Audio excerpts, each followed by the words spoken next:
Write your vision down and make it plain. Hello, everyone, it's Kira here.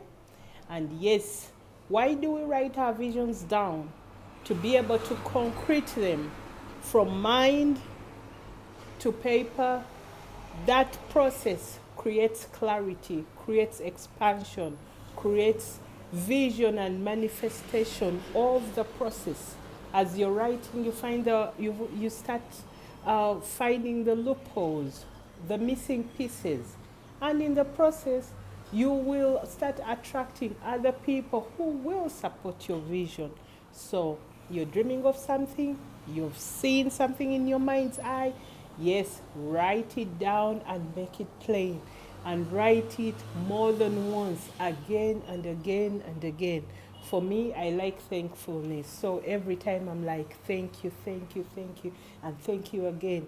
Oh, by the way, thank you for following my channel. Thank you for sharing, and thank you for all that you're doing for us, for me, and for you. It's Carol. I'll talk to you soon. Bye.